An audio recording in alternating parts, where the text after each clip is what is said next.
The United States government and a guy going through a midlife crisis are shockingly similar. Except instead of a nasty divorce, overpriced cocktail lounges, and a brand new Corvette, Uncle Sam is blowing trillions on healthcare programs, tanks, and monthly checks for 70 million retirees. And unlike a normal midlife crisis that you fix with therapy, a new gym membership, and one regrettable tattoo you swear has symbolism, this one is different. And that's because we have to live through it year after year.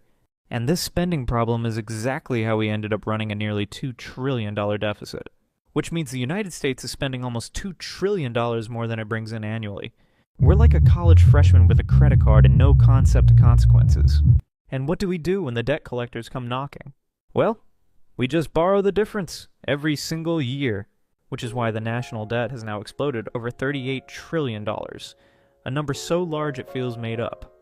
So that leaves us with the single biggest question facing America today. Can we actually fix this mess?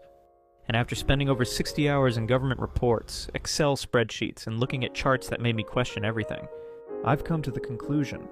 The only options we actually have left are ugly, unpopular, and guaranteed to piss off millions. But before I just rip the band-aid off and jump straight in, let me give you some context. A deficit happens when the government spends more than it collects. Think of it like an unprofitable business. And the United States has been unprofitable since 2001. And recently, it's gotten dramatically worse. Since 2020, we've been running trillion-dollar deficits every year, like it's our new national pastime. Baseball's out, and fiscal irresponsibility is in. And to explain how the world's strongest economy can be bleeding money annually, we first need to look at where the cash is actually going. This is the part of the video where I'm going to start to dive into the important details. And if any of it feels confusing at first, just stick with me. It'll all make sense by the end. Government spending comes in 3 buckets: mandatory spending, discretionary spending, and net interest. Let's start with the largest one first, mandatory spending.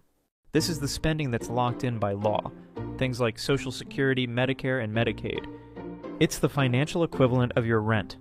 You have to handle it, unless you want serious repercussions. Next up is discretionary spending. This is the spending that Congress chooses yearly. Things like national defense, education, and foreign aid. This is the segment of government spending that politicians love to fight about. And finally, net interest. This is the interest we owe on our existing debt, minus the interest income the government receives. It's not optional, it's not voted on. It's the bill we owe for all the previous bills we didn't pay.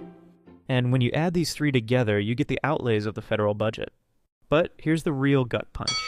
Just 5 line items on the federal budget make up nearly 70%